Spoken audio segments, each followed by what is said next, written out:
Hello everyone. आज हम भारतीय राष्ट्रीय कांग्रेस का उदारवादी एवं उग्रवादी आंदोलन चैप्टर पढ़ेंगे। जिन्होंने बीएससी में हिस्ट्री लिया है या जो फाइनल ईयर में है, ये उन दोनों के लिए उपयोगी है। फर्स्ट ईयर वाले जिन्होंने बीएससी में, चाहे वो बायो के हो, चाहे वो बीए के हो, चाहे वो कॉमर्स के स्टूडेंट हो, जिन्होंने बीएससी में हिस्ट्री लिया है, उनके लिए यह इम्पोर्टेंट है। इसके अलावा जो बीए फाइनल के स्टूडेंट हैं, उनके सिलेबस में भी यह शामिल है। भारतीय राष्ट्रीय आंदोलन को हम 3 चरणों में बांटते हैं। पहला चरण है उदारवादी चरण। इसे नरमपंथी विचारधारा भी कहते हैं। यह 1885 से 1905 तक के समय में यह चला। दूसरा है उग्रवादी चरण। इसे गर्मपंथी विचारधारा भी कहते हैं। यह 1905 से 1919, लगभग 14 साल, 1905 से 1919 इतने वर्षों तक चला। और तीसरा गांधीवादी चरण। तो हम भारतीय राष्ट्रीय आंदोलन को इन 3 चरणों में पढ़ेंगे। पहले चरण में उदारवादी चरण होगा, दूसरे चरण में उग्रवादी चरण और तीसरे में गांधीवादी चरण। भारतीय राष्ट्रीय आंदोलन का उद्देश्य भारतीयों को स्वतंत्र कराना एवं भारतीयों की मांगों को पूरा कराना था। इसके लिए इन्होंने सबसे पहला चरण उदारवादी चरण अपनाया। जैसे कि नाम से ज्ञात हो रहा है, इनका तरीका अनुनय विनय और प्रार्थना पत्रों, इन पत्रों के माध्यम से अंग्रेज़ों तक अपनी बात पहुंचाना और अंग्रेज़ों से अपनी बातों को, अपनी मांगों को पूरा करवाना था। ये पूरी तरह से अहिंसक तरीके से अपनाया गया था। इसके प्रमुख नेताओं में फिरोज शाह मेहता, दादा भाई नौरोजी, गोपाल कृष्ण गोखले एवं अन्य थे।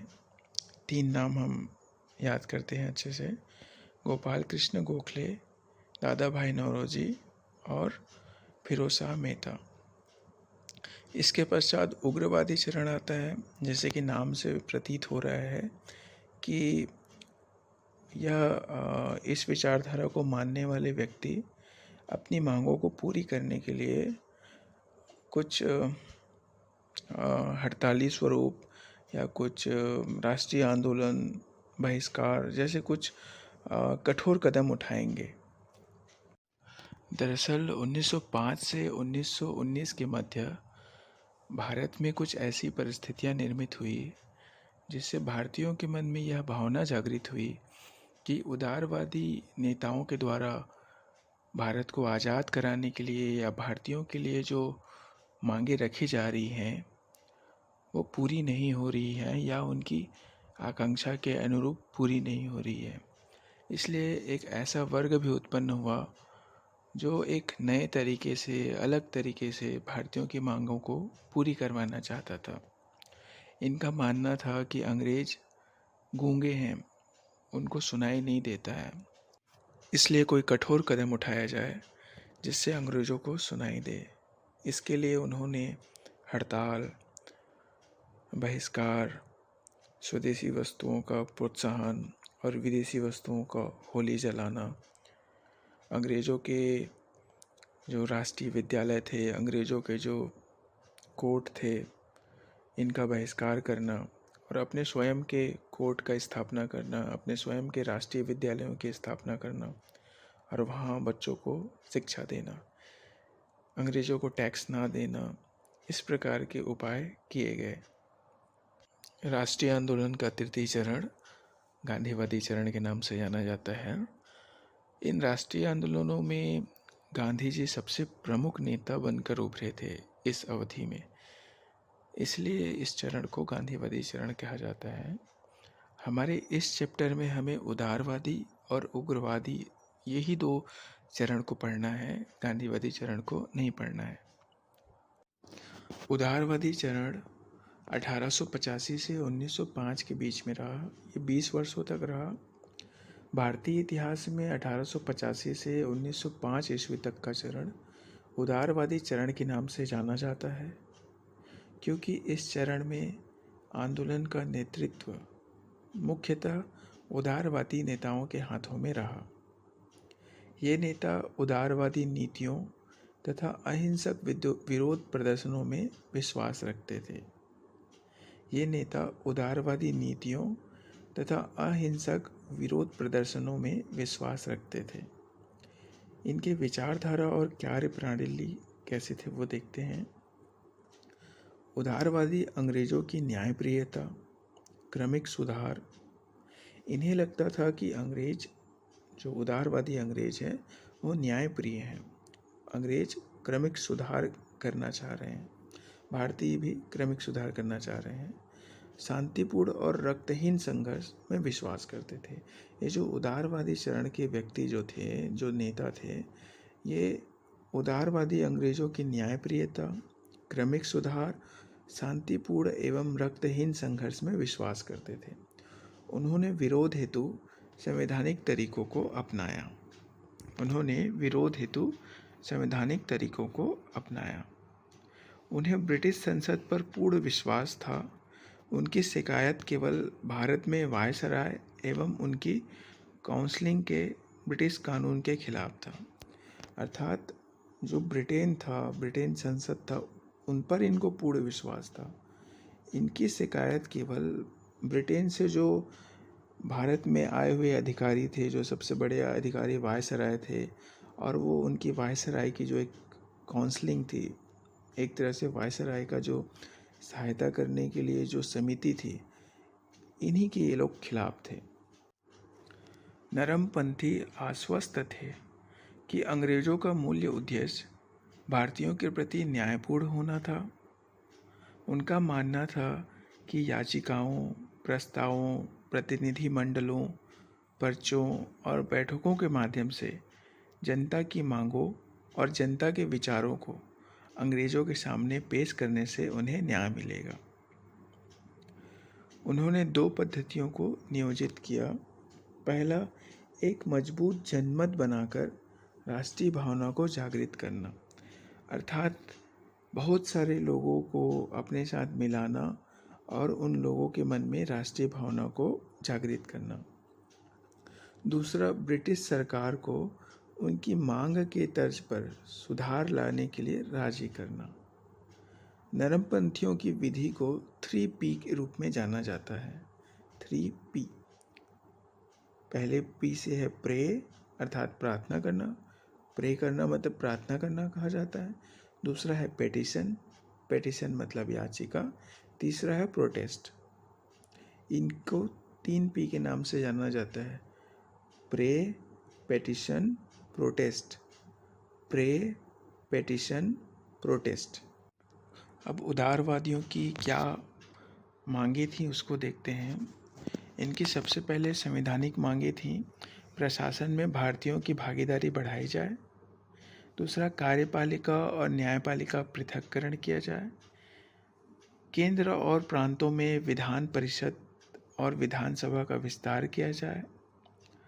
वायसराय की कार्यकारिणी परिषद में भारतीयों का पर्याप्त प्रतिनिधित्व हो। उच्च पदों पर अधिकांश निर्वाचित भारतीय हो व बजट पर नियंत्रण हो। हमने क्लास में इसका 4 ही पॉइंट पढ़ा था। आप चाहें तो 4 पॉइंट ही पढ़ सकते हैं, और आप चाहें, अगर आपके पास ये लॉन्ग आंसर में आता है, काफ़ी बड़े आंसर में आता है, तो ये सारे पॉइंट लिख दीजिएगा। इनकी आर्थिक मांगों में हम देखते हैं, नमक कर और चीनी शुल्क समाप्त किया जाए। अर्थात पहले जो नमक और चीनी बनाया जाता था, उनके लिए जो शुल्क लिया जाता था, उस शुल्क को समाप्त किया जाए। सेना के खर्च में कमी की जाए। भू राजस्व में कमी की जाए, जिससे किसानों का बोझ कम हो सके। कृषकों के लिए बैंक की मांग की गई। ये इतने पॉइंट आप लिख लीजिएगा। नमक कर और चीनी शुल्क समाप्त किए जाए इसलिए कहा गया क्योंकि नमक और चीनी बहुत उपयोगी सामान होते हैं। अगर इन्हें बनाने वालों पर अगर टैक्स लिया जाए तो इन वस्तुओं की कीमत और बढ़ जाएंगी, इसलिए इनके शुल्क को समाप्त करने की मांग की गई। सेना के खर्च में भी कमी की मांग की गई। इन सभी मांगों को किया गया। इसके बाद है नागरिक अधिकारों की मांग। इसके अंतर्गत सर्वप्रथम है संघ बनाने का अधिकार, अर्थात कम्युनिटी बनाने का। जैसे छात्र संघ होता है, जैसे बहुत सारे संघ होते हैं जो एक बहुत सारे लोगों का समूह बनाते हैं और अपनी मांगों को रखते हैं, जैसे छात्र संघ। तो वैसे ही संघ बनाने का अधिकार की मांग की गई। भाषण और अभिव्यक्ति की स्वतंत्रता की मांग की गई।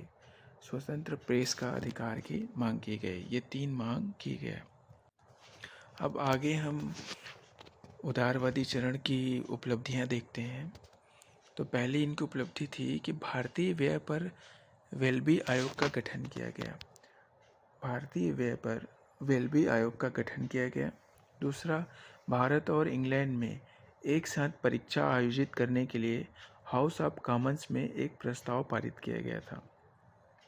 अर्थात भारत में जो भी एग्ज़ाम होते थे भारतीय अधिकारियों के लिए, जैसे पहले क्या होता था, जो आईएएस का एग्ज़ाम होता था उसके लिए भारतीयों को इंग्लैंड जाकर के एग्ज़ाम देना पड़ता था।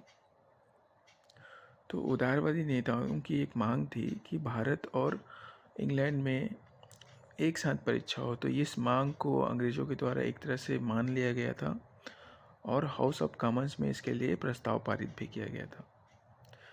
इनकी आलोचना कैसे होती है और क्यों होती है देखते हैं।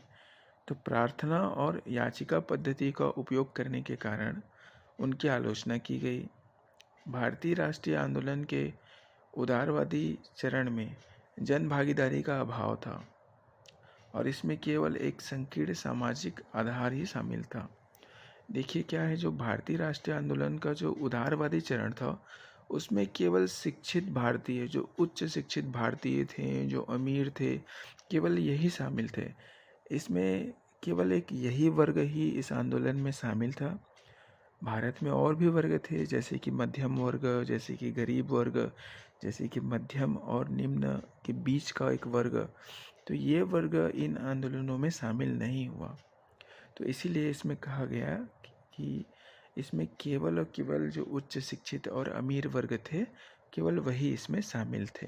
अब हम नरमपंथी और गर्मपंथी में अंतर देखते हैं। सबसे पहला अंतर है इनके बीच में कि नरमपंथी भारत के लिए औपनिवेशिक प्रशासन में सुधार चाहते थे।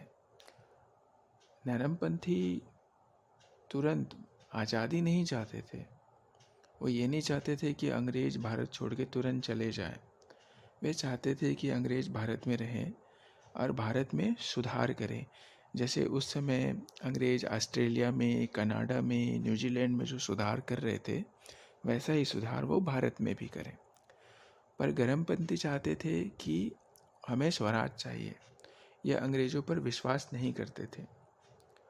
दूसरा है, नरमपंथी संवैधानिक तरीके जैसे कि प्रार्थना, आवेदन, अपील के द्वारा ब्रिटिश सरकार से रियायत प्राप्त करना चाहते थे, जबकि गर्मपंथी उग्रवादी जन आंदोलन, बहिष्कार, स्वदेशी व राष्ट्रीय शिक्षा के द्वारा स्वराज्य प्राप्त करना चाहते थे। तीसरा है, उदारवादी पश्चिमी शिक्षा संस्कृति के प्रशंसक थे तथा उसी के आधार पर भारत का निर्माण करना चाहते थे। एक्चुअल में उदारवादी जो नेता थे उनकी पढ़ाई वो इंग्लैंड में हुई थी। इसी वजह से वे इंग्लैंड की संस्कृति से अनभिज्ञ नहीं थे। वो इंग्लैंड की संस्कृति को जानते थे। उनको अंग्रेज़ों के ऊपर विश्वास था। इसके विपरीत उग्रवादी प्राचीन भारतीय संस्कृति को श्रेष्ठ मानते थे तथा पश्चिमी संस्कृति को हेय समझते थे। नेक्स्ट पॉइंट है, उदारवादी राष्ट्रीय आंदोलन शिक्षित व उच्च शहरी वर्ग का प्रतिनिधित्व करता था और उग्रवादी आंदोलन को मध्य व निम्न मध्यम वर्ग तथा सामान्य जनता तक ले जाना चाहते थे। उदारवादी धर्मनिरपेक्षता के समर्थक थे, जबकि उग्रवादी धर्म के साथ राजनीति को जोड़कर जनाधार तैयार करना चाहते थे। इस तरह आप लोग का ये उदारवादी और उग्रवादी चैप्टर कंप्लीट होता है। आप लोग प्लीज़ सब्सक्राइब कर लीजिएगा, क्योंकि काफ़ी मेहनत लगी है इसे बनाने में।